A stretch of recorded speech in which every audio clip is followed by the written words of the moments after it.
Seja bem-vindo ao canal Questões Pediatria. Hoje a gente vai comentar sobre uma doença exantemática muito comum em provas e também na prática clínica, que é o exantema súbito, beleza? Vamos comentar duas questões de prova de residência e eu espero que faça sentido para você e te ajude aí a compreender um pouco mais sobre essa doença. Vamos lá. Primeira questão então, pessoal, da Secretaria Municipal de São Paulo, SUSinho, prova de 2022. Um lactente de 1 ano de idade foi levado à consulta pela mãe, que está preocupada com umas bolinhas que apareceram no corpo do filho. Relata que ele fez febre alta por 4 dias e ela procurou atendimento no terceiro dia da febre. Examinaram e disseram que não tinha nada alterado no exame físico. Orientaram que fizesse uso de paracetamol de 6 em 6 horas, caso mantivesse a febre. A febre parou, porém surgiram pequenas máculas e pápulas eritematosas em tronco. Com base no exposto, esse é um caso de letra A, doença de Kawasaki, letra B, doença causada pelo parvovírus B19, que é o eritema infeccioso, letra C, exantema súbito, letra D, reação alérgica ao paracetamol, letra E, sarampo. Pessoal, vamos falar um pouquinho sobre o exantema súbito e sobre as outras alternativas também.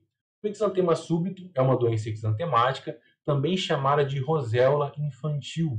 Ela é uma doença típica de lactentes, que acomete aí pacientes abaixo dos 2 anos de idade e principalmente abaixo de 1 ano de idade, entre 6 a 12 meses. É causado pelo herpes vírus tipo 6, a grande maioria dos casos, uma pequena porcentagem dos casos é causada pelo herpes vírus tipo 7, mas o principal agente é o herpes tipo 6. Como que se manifesta o exantema súbito? Pessoal, toda doença exantemática é importante a gente analisar a idade do paciente, a fase prodrômica, quais são os pródromos antes de surgir o exantema, e a fase exantemática.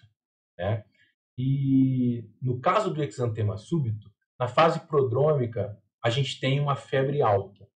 Uma febre alta, sem outras alterações, sem tosse, sem coriza, sem sintomas gastrointestinais, geralmente com uma irritabilidade por conta da febre, e essa febre vai durar ali entre 3 a 5 dias aproximadamente.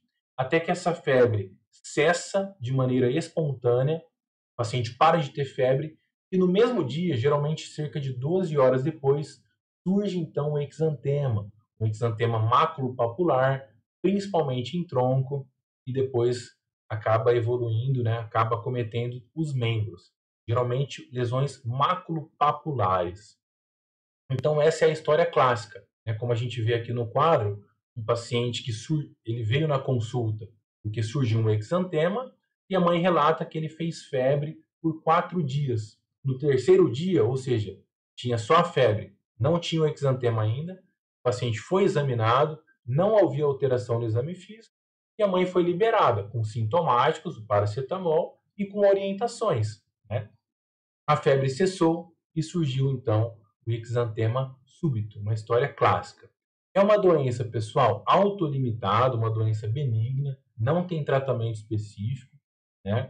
O diagnóstico é clínico e geralmente o diagnóstico ele acontece quando surge o exantema e quando a febre vai embora. E a principal complicação é a crise convulsiva febril, por conta, no início do quadro, na fase prodrômica, por conta aí da febre alta, das alterações de temperatura, o paciente pode evoluir com crise convulsiva febril. Então, resposta correta, letra C, exantema súbito. Letra A, doença de Kawasaki. Bom, pessoal, inclusive tem vídeo de doença de Kawasaki.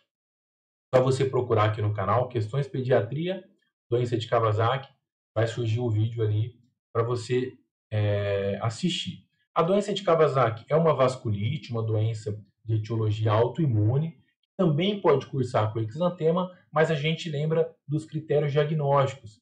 Uma febre com duração aí, maior ou igual a 5 dias, e além disso o paciente pode ter exantema, conjuntivite bilateral, linfonodomegalia, alterações de mucosa oral, como língua e framboesa, e alterações de extremidades, como edema de mãos e pés. Um detalhe importante é que a doença de Kawasaki também acomete uma faixa etária um pouquinho mais alta, ali, 4 a 7 anos de idade, geralmente, beleza? Então, não tem dados suficientes para a doença de Kawasaki, teria que ter outros comemorativos, outros achados para a gente pensar em Kawasaki. Letra B, doença causada pelo parvovírus B19, o eritema infeccioso. Resposta falsa também. O eritema infeccioso ele é caracterizado por uma fase exantemática bem típica. Inicialmente, é o eritema malar bilateral, a face esbofeteada, é o achado característico, a fase inicial do exantema. A fase prodrômica do eritema infeccioso é bastante inespecífico e ele não tem essa evolução de cessar a febre e surgir o exantema. E quando surge o exantema no eritema, lembrar sempre do acometimento aqui malar bilateral e depois ele evolui o exantema para tronco e membros. Letra D, reação alérgica ao paracetamol. Bom, pessoal, não é um quadro típico de farmacodermia, né, que pode se manifestar como urticária e até com doenças mais graves, como Steven Johnson, síndrome DRESS, mas não é a característica. E a gente lembra que o paracetamol não é um remédio tipicamente associado com farmacodermias. A gente lembra mais dos antibióticos, anti-inflamatórios, anticonvulsivantes, a própria dipirona, mas o paracetamol muito pouco descrito, causando uma reação exantemática. E o sarampo, letra E, que também é uma doença exantemática, mas a gente exclui o sarampo nesse caso, porque o sarampo é caracterizado por uma fase prodrômica bem característica, que além da febre, o paciente tem muitos sintomas catarrais, aquele paciente com tosse importante, com coriza, com conjuntivite, com as manchas de Koplik, podem estar presentes também no sarampo. Então, não é o caso. Aqui a gente tem um paciente que na fase prodrômica era uma febre sem foco. Né? O paciente não tinha coriza, não tinha tosse, não tinha conjuntivite, ou seja, uma questão clássica de exantema súbito. Beleza, pessoal? Vamos para a próxima questão, questão do Einstein de 2022, que vai ajudar a gente condensar esse raciocínio, esse aprendizado. Lactente de 8 meses, então, mais uma vez, pessoal, lactente, isso já vai nos ajudar na identificação da doença. Previamente rígido, apresenta história de febre diária de 38,5 a 39 graus a 5 dias e irritabilidade. Então, lactente, uma febre alta a 5 dias e irritado. É secundária à febre. A 1 dia, apresenta manchas rosadas em tronco que se espalharam para os membros. Não apresentou tosse, coriza ou diarreia.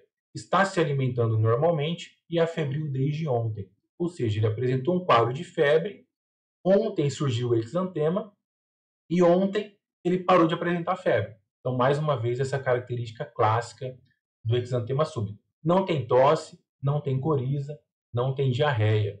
Beleza? Está se alimentando normalmente, então estado geral preservado, né? Vamos continuar. Ao exame físico apresenta bom estado geral, uma otoscopia com leve hiperemia bilateral, orofaringe sem alteração e um exantema maculopapular não coalescente e sem descamação, localizado em tronco, raiz dos membros e discreto em face.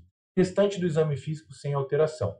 Dentre os agentes etiológicos, o mais provável neste caso é letra C, herpes vírus 6. Letra B, parvovírus humano B19. Não é o eritema infeccioso, a gente já comentou na questão passada.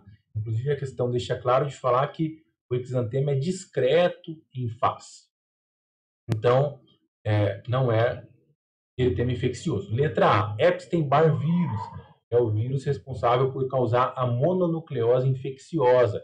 Também entra no diagnóstico diferencial das doenças exantemáticas, mas a mononucleose é uma doença um pouco mais insidiosa e mais rica também. Além da febre, um pouquinho mais prolongada, ela cursa bastante com faringite, então com alterações, placas em úvula, uma horoscopia bem alterada, com linfonodomegalia, também é característico, hepatomegalia e esplenomegalia.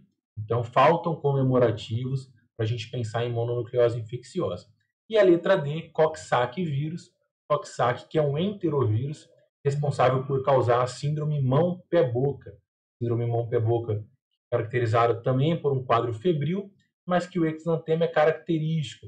lesões maculares ou vesiculares em mãos, pés, nádegas e na boca também.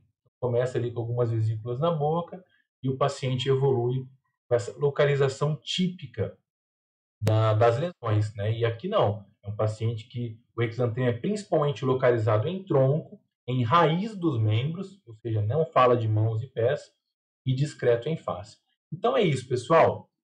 Exantema súbito, lembrem sempre desse detalhe, né? A febre sem foco, inclusive gerando angústia, a mãe quer saber por que a criança está com febre, e quando surge o exantema, a mãe se preocupa porque surgiu a mancha e o pediatra fica mais tranquilo porque a doença está caracterizada e a gente pode então fechar o diagnóstico, beleza? Bom, pessoal, esse era o recado de hoje, espero que tenha feito sentido para você.